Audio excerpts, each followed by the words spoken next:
Lord said, I will destroy man whom I have created from the face of the earth, both man and beast and the creeping thing and the fowls of the air.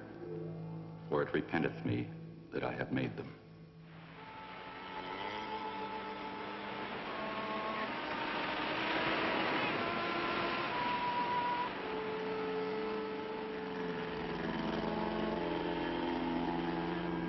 Make that line fast. Everybody ashore.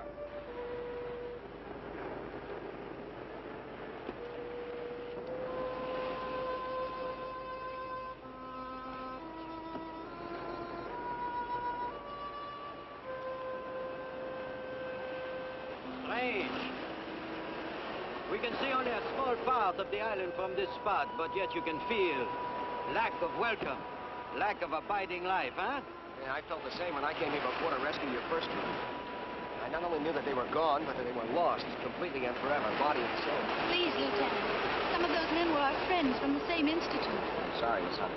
I'm not so sure you are right, Monsieur Quinlan. Maybe their bodies are gone, but who can tell of their souls, eh? Maybe if I call to them, they will answer. Their ghosts will answer. McLean! Hello! Hello! McLean!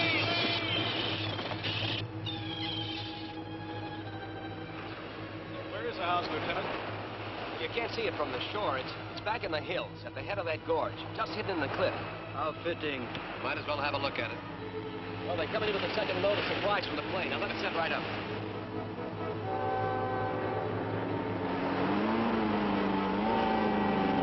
Hold your headway! You can approach! Hey, sit down in there!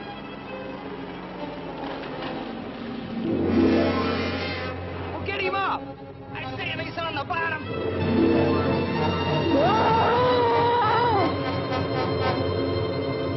What's the fall up there?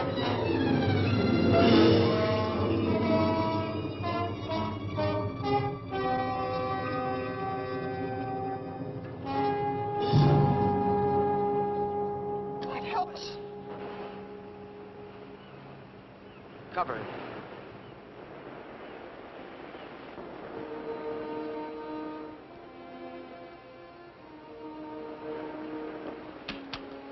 You know, I wish I'd get back. I don't like being out here all alone with old Tate's rigor mortis. Sam, how did a nervous guy like you ever get involved in demolitions work? Nervous? What do you mean nervous? I'm not nervous. It's a little high-strung, that's all. Come on, help me get these pineapples inside. You know, I don't know what we're going to use these for out here anyway.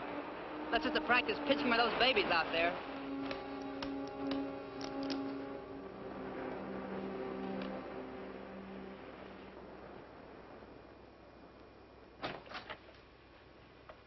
Took his head off.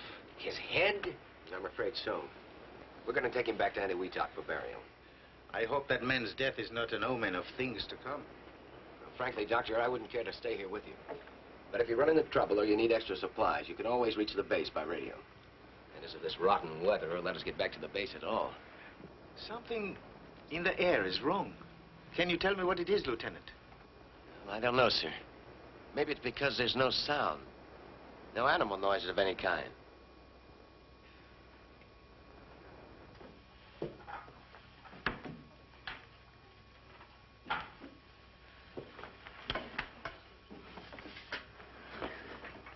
Well, looks like we got the dynamite by mistake. Looks like it. I'll cart us back down to the beach.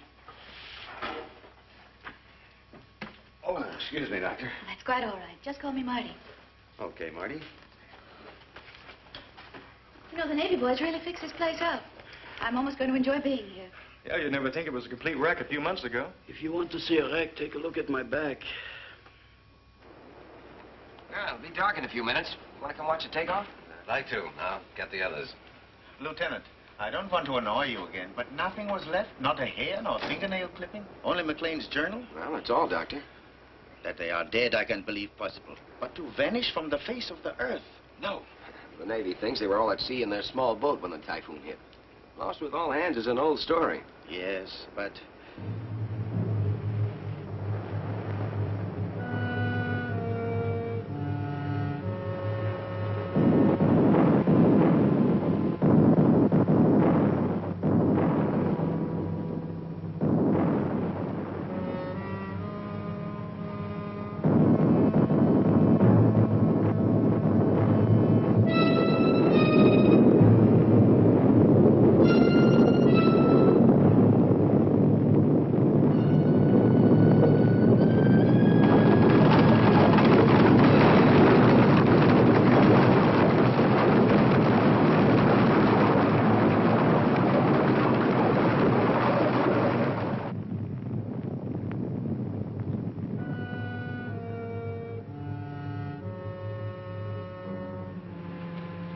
Everybody okay?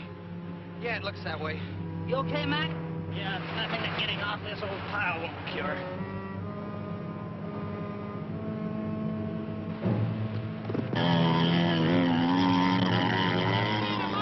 One month, no more. We'll watch you from the cliffs. Au revoir!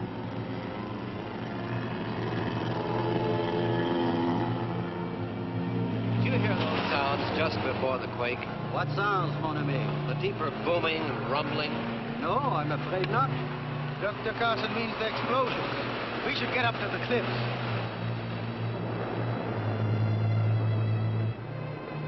Hey, Hank, you're a scientist. How come they need a demo team like us in the sunk of dirt? I'm no scientist. I'm a technician and a handyman. So you still don't know what's going on. Well, you remember that first big H-bomb test? The one that blew Ujulap Island right out of the ocean? Who forgets that?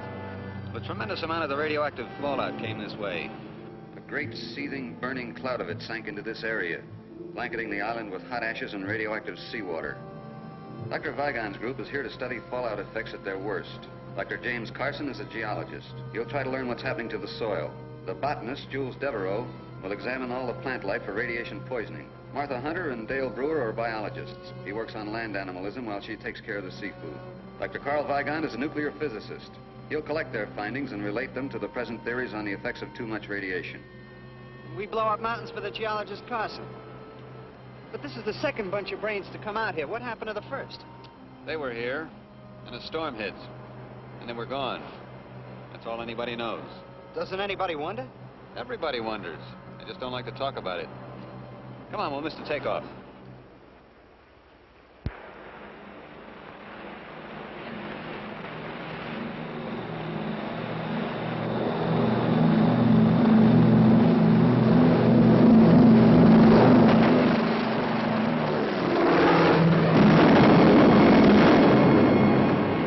Hank, get to the radio.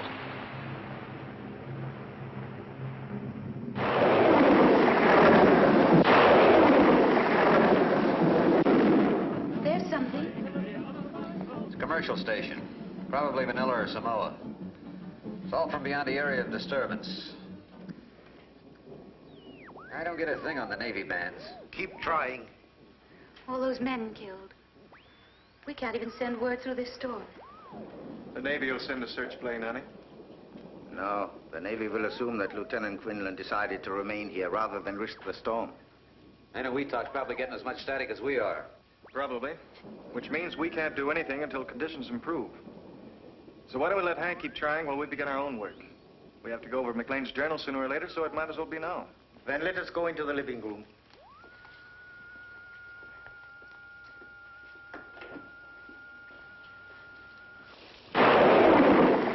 Thursday, March 11th. Today, Dr. Bendia's culture failed to produce any sign of bacteria, though left for 5 days in the open.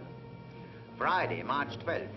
This afternoon, Professor Carter found a large piece of flesh having the same composition as that of the common earthworm, but measured 24 inches by 8. With this section as a measure, the worm-like creature would be more than 5 feet in length. Most intriguing is the tissue's consistency. It proves impossible to cut, knives passing through the flesh, leaving no mark. Fire was applied to the tissue, and the calorie result? The journal ends there.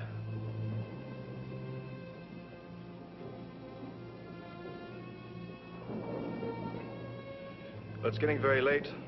Why don't we work out tomorrow's schedule and then get some sleep? What about that 5-foot night crawler?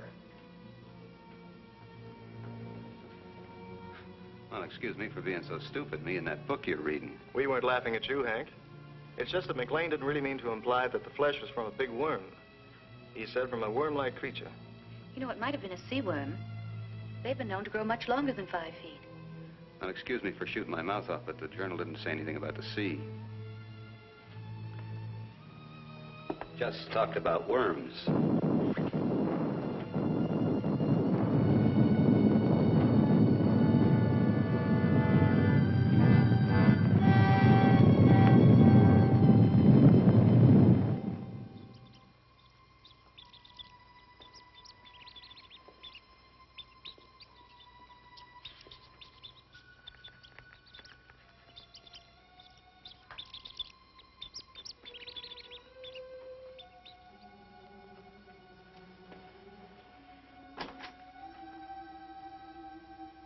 Nothing in my experience leads me towards McLean's worm theory.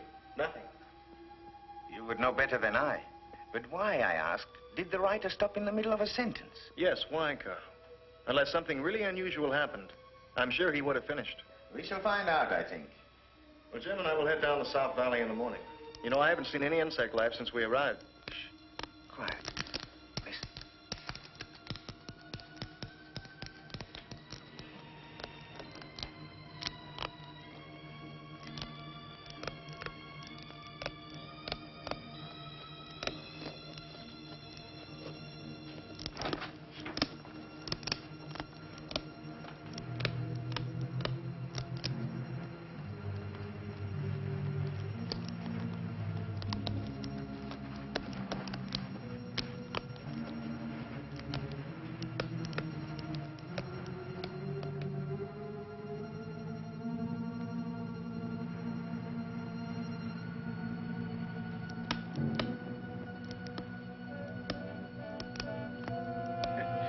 Just the wind.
You nearly frightened me to death.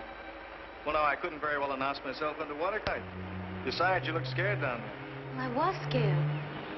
And lost, too. You know, Dale, it's funny, but I was using a big black rock as a landmark. But when I swam back, the rock was gone.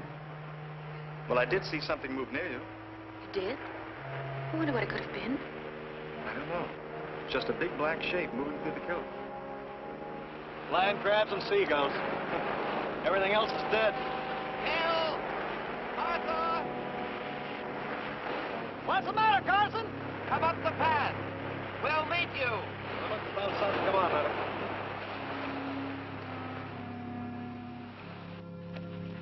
Oh, hold it. That rate you'll drop right off. Off what? Come, see for yourself.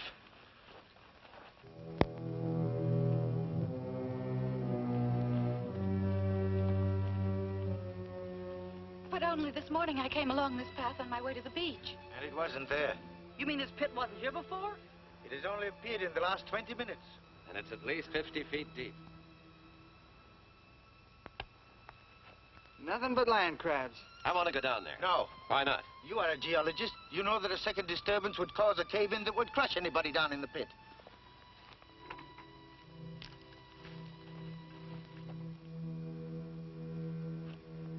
He seems pretty definite, Jim.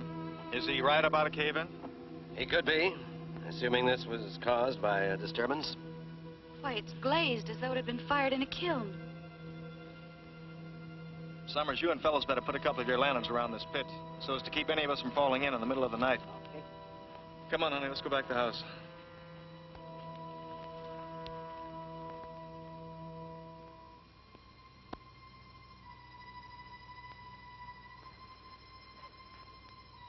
Martha, awake. Martha Hunter, awake. Awake, Martha. It is McLean. Awake. McLean? Martha, come to me. Help me. Help me.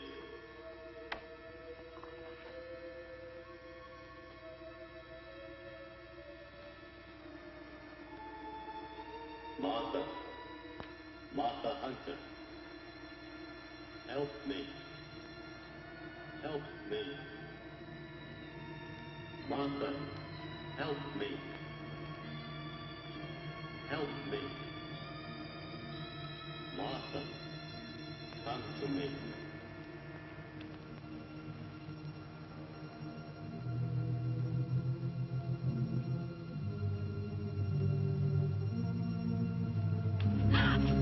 Jim, but... So you heard it too? Yes, it was Orville McLean's voice. He called me as plain as day. Strange, because I only heard him call my name. How could the Navy search this whole island and miss a survivor? If he is a survivor. What does that mean? You heard him as well as I? Well, someone could have been imitating his voice. Well, who would do that? I don't know, but I do know that McLean's dead. Maybe, maybe not. I'm going to find out for sure.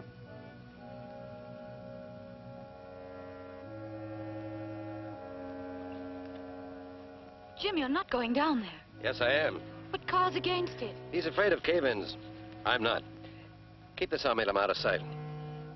Jim, you don't know what's down there. What could be other than earth, water, and a few land crabs?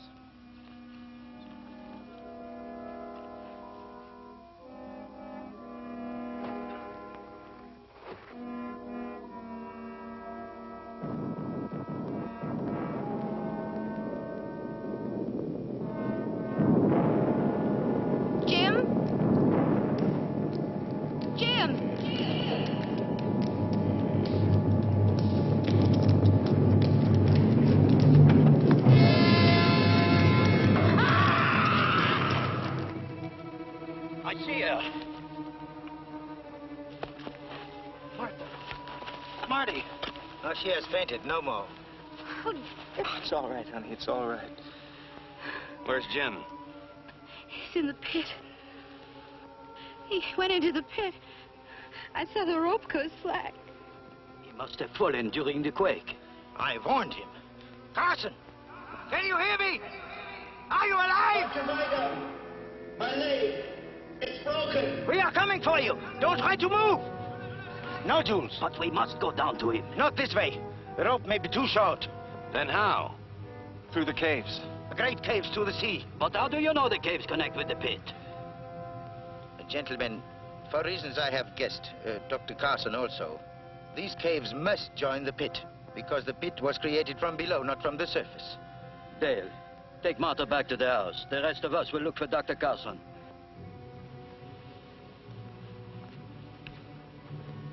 Dale, I'm all right. They'll need you with them. If we can bring Dr. Carson out, 2 of us are enough. If we can't, a whole army will do us no good. Are you hiding something from us, Doctor? A theory, perhaps? Maybe. Come, we must hurry. You all right? Just a little shaky. Well, let's get back to the house and get some coffee. Oh, thought you were the boogeyman. I thought we heard a girl screaming during the quake. Did part of the cliffs fall away into the sea? Part of them. Well, it was pretty dark where we were, but it looked like the whole island was coming down. The boulders almost crashed us in the tent. The whole island, yes. We must go faster. There is very little time.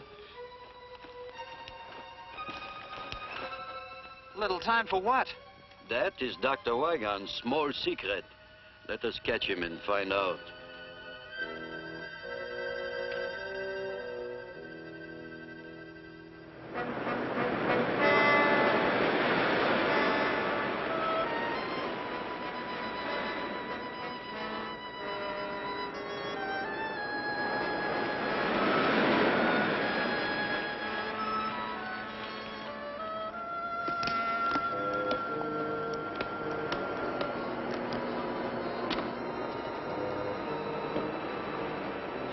Doctor, why did you try to stop me from throwing that rock?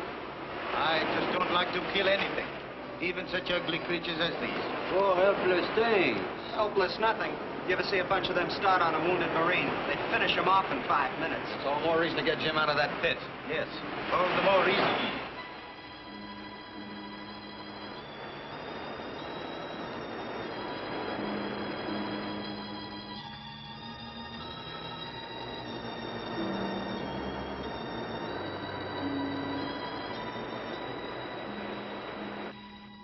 Now, what do you want with McLean's journal now, honey? I just thought I'd look through it and see what it was Max said about those great caves appearing in the sides of the hills. Well, it didn't say much, except that it always happened at night. She was right in here. There it is again. Not a quake. No, the other sound. I heard it at the pit.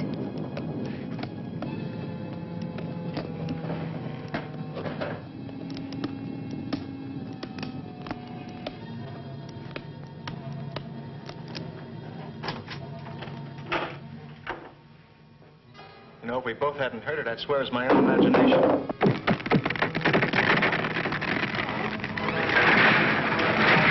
Dear, what can it be? I don't know, but I'm going to find out. Now, stay here, Monty. Don't go in there.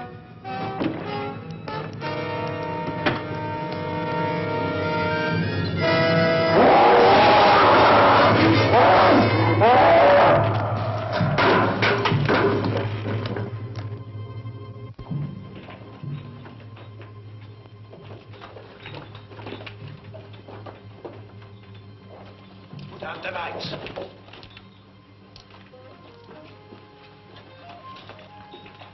There's light ahead. It's coming from the pit. Carson, we are near you. Quiet. Come quickly. He's still alive. So let's get him out of here. We will get him out. But we must move with caution. Why?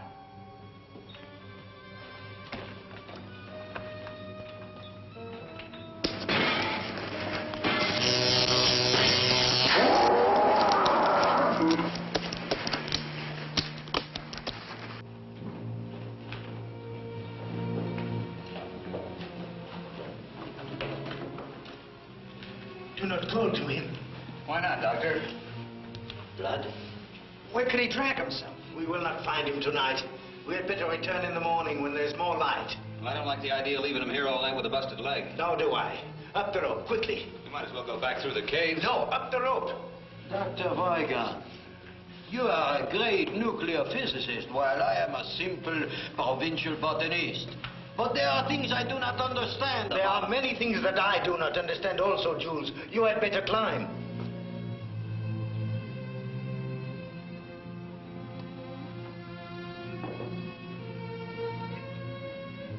Our tent's just outside the cave. We don't have to go up the rope.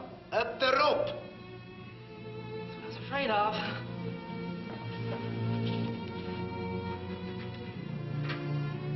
It stopped. Whatever it was must have damaged the wiring. Light one of the kerosene lamps, will you, honey?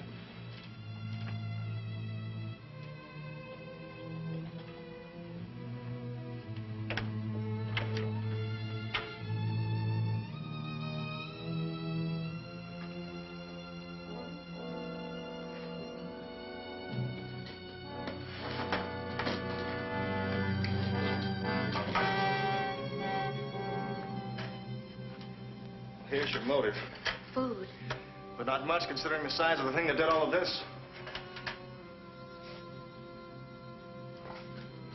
I guess there's no point waiting for the rest to get back. The storm should have let up enough for me to get through to the Navy now. Come on, honey. Oh, Dale.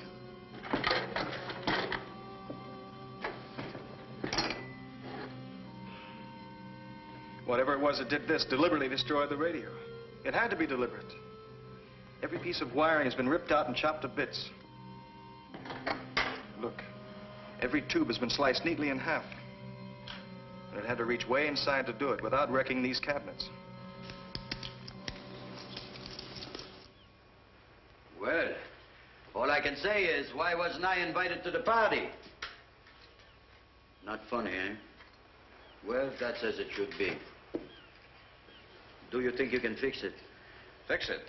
I'll need a whole new outfit from the bottom up. You have parts, enough to build a new one? I don't know. Why do you suppose it didn't come through the door and get us, Carl? I don't know. I can only guess. It would take considerable power to keep the intruder behind this door. There is power in the lighting in the living room. You mean it's afraid of electricity? I think so. Have you any other ideas? Once upon a time, there was a mountain. Hmm? Yesterday, when we came to this island, there was a mountain out there. Today, there's no mountain. I'm not surprised. You're not surprised at anything, are you, Doctor? I suppose you can tell us what tore up this room last night.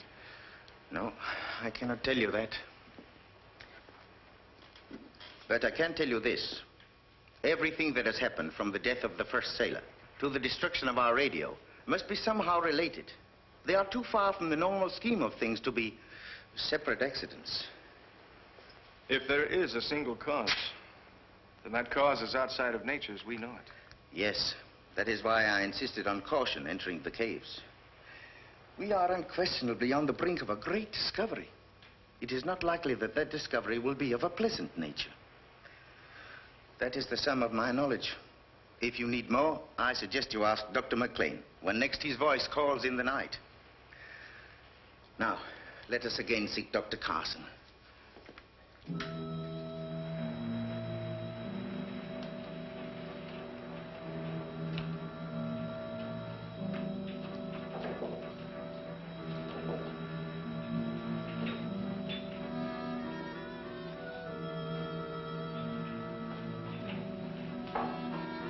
I don't understand this. We've covered every exit from the base of the pit. Wounded as he was, he couldn't have crawled this far. And yet still no sign of him. No, will be, eh, Carl? Get close to the wall!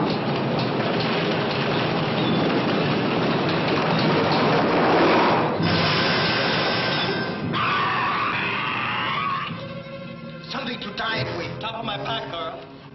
You'll need a tourniquet, too. Hello there. Anybody alive? You all right? How did you know we were in here? We didn't. We were on the other side of the island. Well, what used to be the other side of the island? Most of us fall into the drink already. So we run in here when we heard you call. Call. We didn't call you. Whose voice did you hear? Well, it sounded like the other guy. You know, the fellow fell into the pit. So he is still alive. If we do not move fast, Jules will not be alive. Come, give us a hand.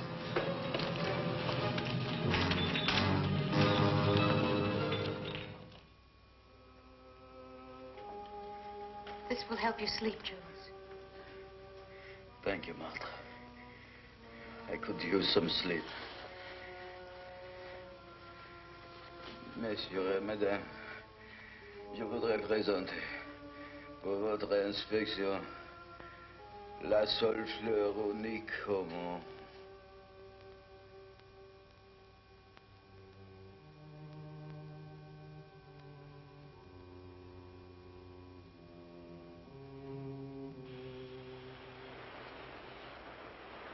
Give me two. Here's two. And I'll take one. Bet you 10. Okay, I bet you 10, and I'll raise you 10. If you're not careful, you'll raise us both 10 feet. What's the matter, nervous? What do you mean, nervous? Okay, what do you got? 3 queens. Well, big deal, so you finally won a hand. I'm still 106 of dynamite and 1 wild explosion ahead of you.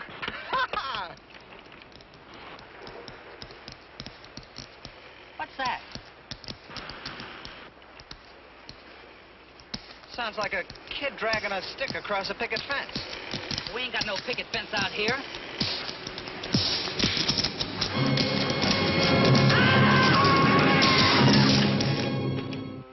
Professor Devereaux.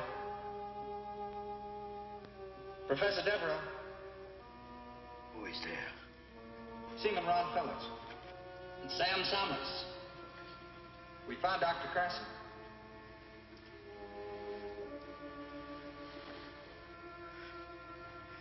Where are you? We're outside. We can take you to Dr. Carson, but you've got to be quiet. Very quiet. Will you come? Yes. Come down the path toward the big pit.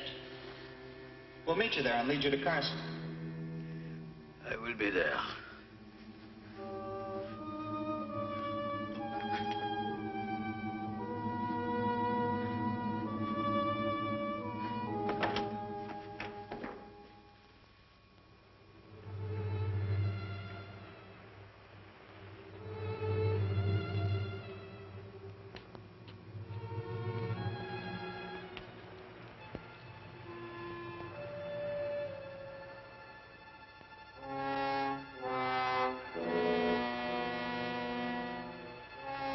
Fellows! Summers! We're right here, Professor.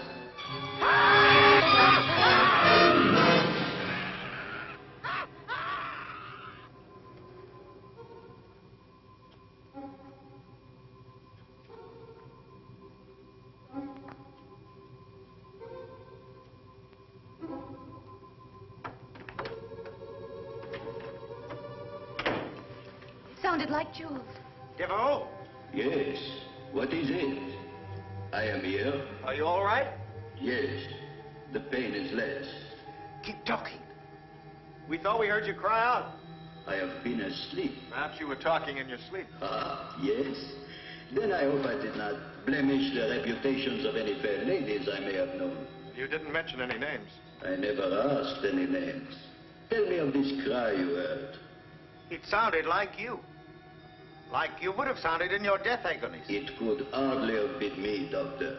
When I have been here all the time, dreaming of all the things I might learn to do with only my left hand. I dreamed it was fixed with a hook. And when I...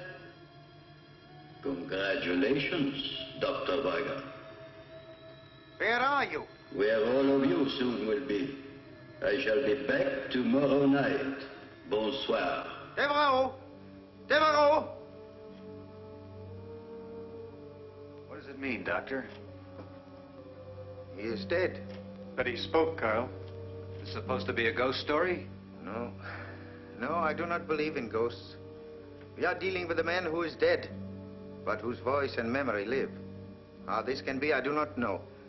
But its implications are far more terrible than any ghost could ever be.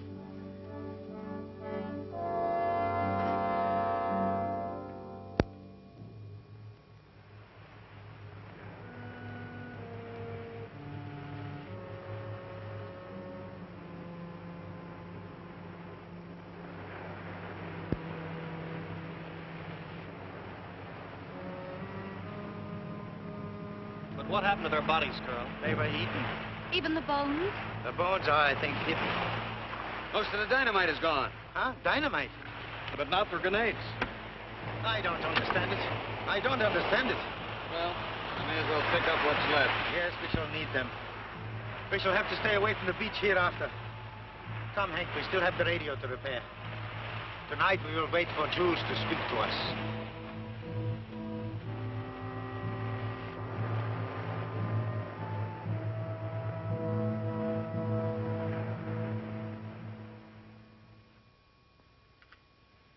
Well, it's long after dark. You should have heard him by now. We will hear. Be patient. Good evening, mes amis. I am glad you are all still with us. Be not shocked that the weapon speaks. I transmit, so I must be received. Hearken to all things metal, for I may be in them. What do you want? First, I want to reassure you that I am of sound mind, if not of body. Something remarkable has happened to me. I would like all of you to come and see for yourselves. Where are you, Jules? In the caves, at the bottom of Carson's pit. And what about Carson? I'm here, too. My leg no longer troubles me. It's almost exhilarating. Will you come? Yes. Wait for us. We'll wait. Let's go. Dale. We shall need the equipment. We must go. We have to find out.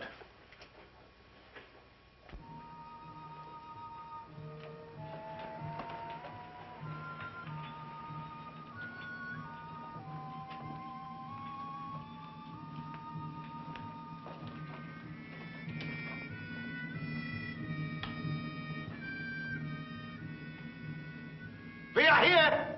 Show yourself!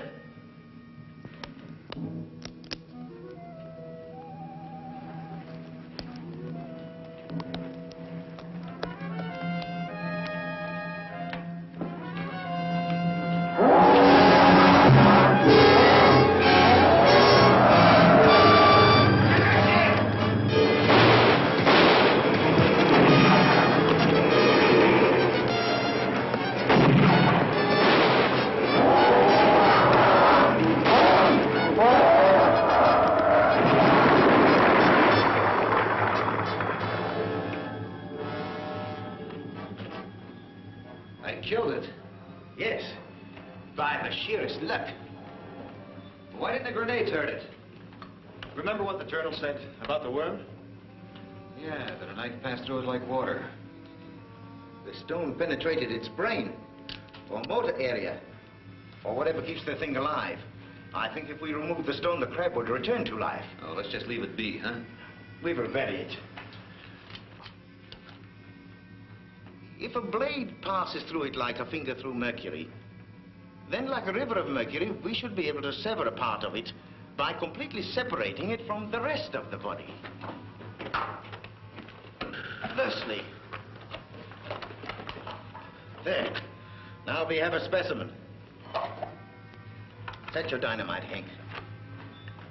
Do you have any theories, Doctor? Perhaps. All I can tell you now is that this is a male land crab, which you as a biologist will know better than I. Yes, Carl. I know the species appears to be that of an ordinary land crab, but...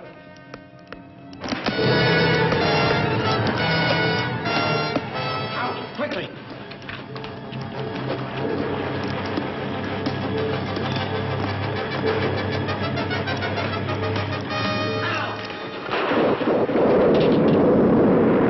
You have destroyed McLean and all of his party. You have destroyed them and tried to destroy me. This, mes amis, was one great mistake.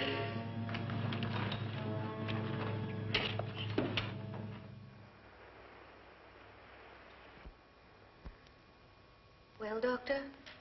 Oh, this is ridiculous. The molecular structure of this crab is entirely disrupted. There's no cohesion between the atoms. I don't understand. Nor do I. Apparently, we have one of those biological freaks resulting from an overdose of radiation poisoning. The way to explain it is, look, electricity. The free electron in the copper atom breaks off to circle the next atom, taking the charge along the wire. Do you follow me, Hank? I think so. The free electrons jump from atom to atom along the copper at the speed of light. I remember that from high school. Yes, atom to atom. Well, something like that has happened to our crab. But instead of free electrons, the crab has free atoms, all disconnected. It's like a mass of liquid with a permanent shape. Any matter, therefore, that the crab eats will be assimilated in its body of solid energy, becoming part of the crab. Like the bodies of the dead men? Yes.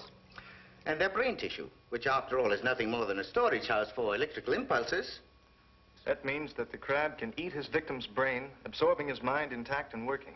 It's as good a theory as any other to explain what's happened. But, Doctor, that theory doesn't explain why Jules and Carson's minds have turned against us. Preservation of the species. Once they were men, now they are land crabs. Okay, Professor. How are the crabs blowing up the island? I am not sure. But imagine they are able to send out arcs of heat. They are packed with it. The sides of the pit were glazed as if the rock were melted. They can melt and fuse parts of the caverns, explode the materials contained, and bring about the slides. Why? To get at us, of course. Looks like we're on the verge of a blessed event. What's that? What's that? Or is this the one you killed? No, it is still alive. We did not kill it. Notice the belt of yellow fat around the base of the shell? It would indicate that she's in a very delicate condition, and pretty close, too. I, for one, should not like to be around to hear the patter of so many tiny feet. And we've got to kill it. Kill it? It's easier said than done, Hank. Oh, now, wait. This needs some thought.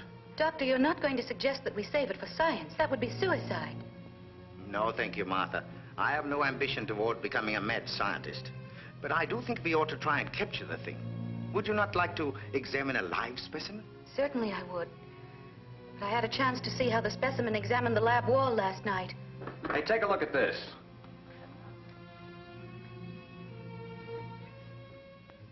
You said something about the crab being afraid of electricity, Doctor. Let's find out.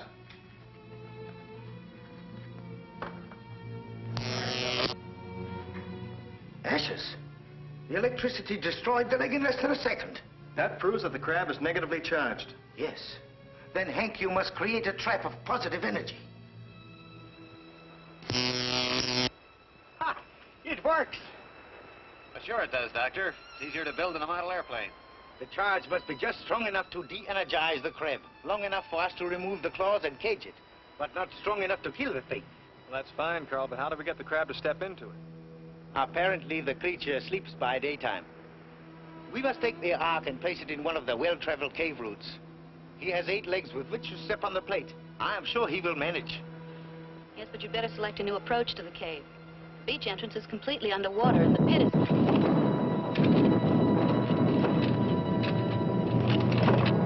He is using the dynamite. We must hurry.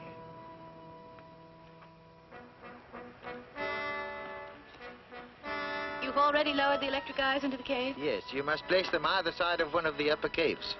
The lower caverns will be flooded by now. Use the underwater channels to the ocean as your escape. We'll try to attract his attention from up here. Take care, honey.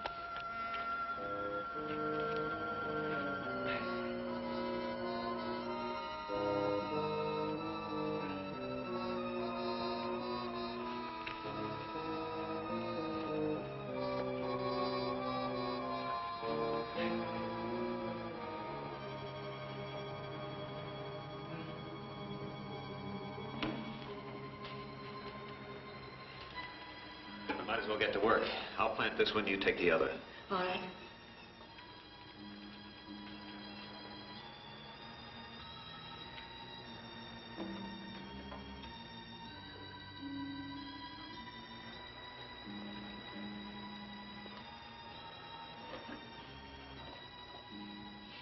Lonesome in here. It's lonesome everywhere. You know, I bet you can even be lonesome in a crowd. Yeah. Unless, of course, you found that special someone. Have you found him yet? Why do you ask? Because behind that wall.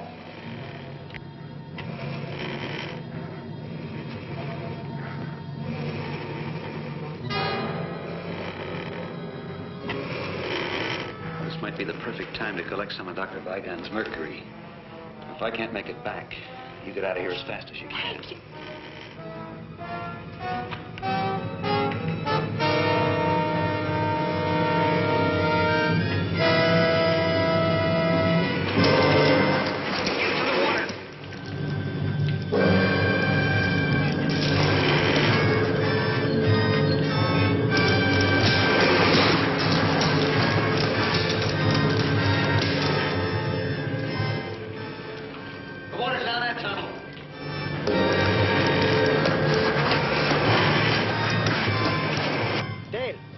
Just ran across the bottom of the pit into another cave. Martha! Let's get down to the sea entrance.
Just like X-rays.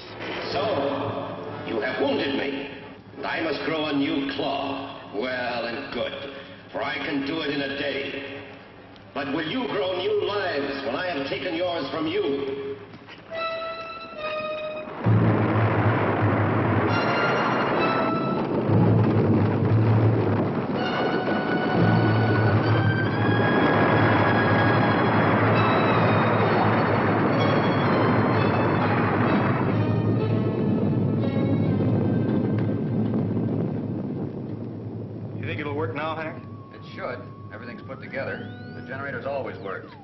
All we have to worry about is the strength of our signal.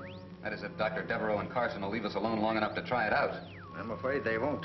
Rather than our receiving radio signals, they would prefer to receive us in that great common stomach of theirs. Well, come on, Carl. Let's go out and see what's left of this rock. I hope there is still something left upon which to stand. Well, I guess it's about time I fixed her some food.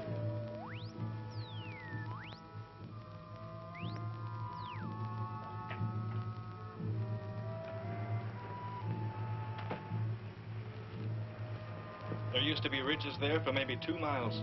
Now there's less than half a city block. Soon we will have nowhere to run. That's the idea, isn't it? The path is still there. Yes, Carl, but where does it lead? To the pit and to the sea. At least to the sea. We'll soon find out.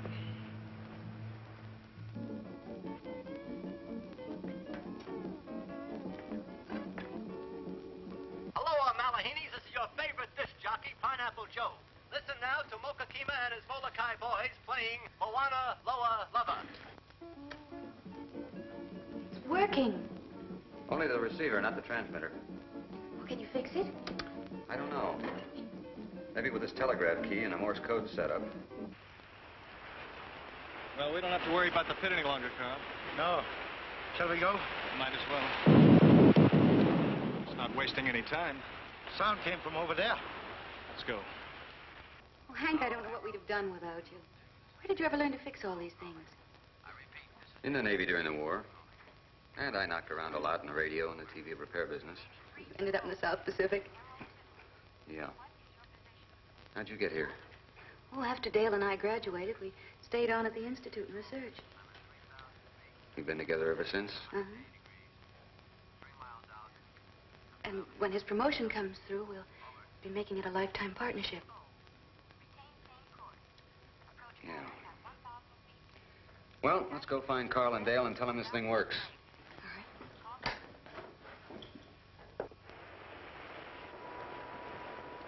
Is that not oil? Yes, it is, Carl. I've never heard of oil being found in the Pacific Islands before. The detonations must have opened a source deep in the island. But look, it seems to be coming from 2 sources. I suggest we trace them. You want to follow this oil underground? I feel we must. But the crab, Carl. The crab is like a rattlesnake. It can be heard long before it can be seen. I believe we can keep out of its way if we only remain alert. He knows this better than we do. That is why he's trying to reduce this island to a small corner from which we cannot escape. All right. But at the first sound of a rattle, get out of there, huh? All right. Don't worry. Don't worry. You follow this stream, and I shall follow the other one.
Carl's down in the caves. Why did he go? Never mind. The crab is heading straight for him. We've got to get him out before it's too late. Now, let's go.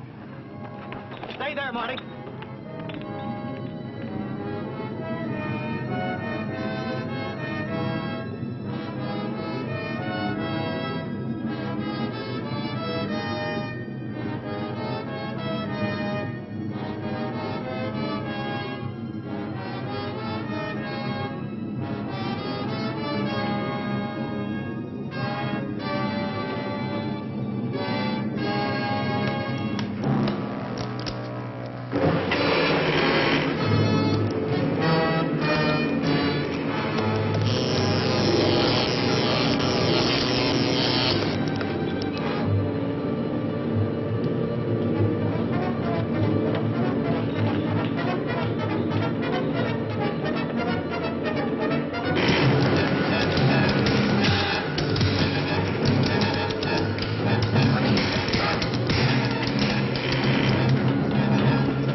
Did you kill it?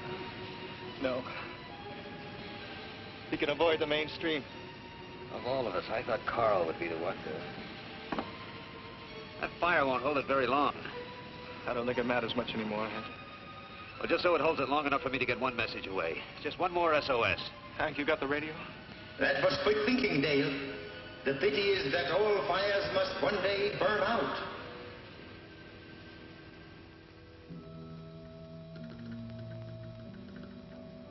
You getting through, Hank? How should I know? I'm not on the other end of this thing. Oh, Hank, you must get through. I know it. It's gone dead. I am afraid that won't help you, Hank. By the time ships and planes can arrive, this island will have vanished beneath the waves of the sea. But you will not drown. You will be a part of me. And as with McLean, there will be no evidence of how you vanished, or of my existence. We will rest in the caves and plan our assault upon the world of men.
It's only wasted energy. Sure, I got fight left. I don't know what good these will be now, Hank. But I got 2 grenades left. How about you? I got 4. Let's see what's in the toolbox.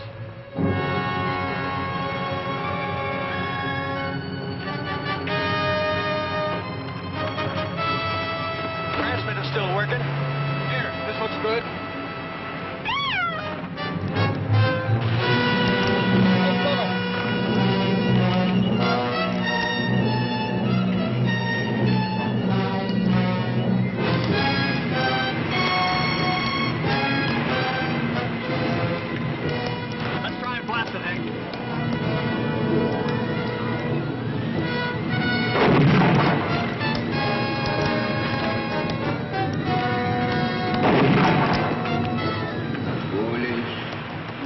foolish.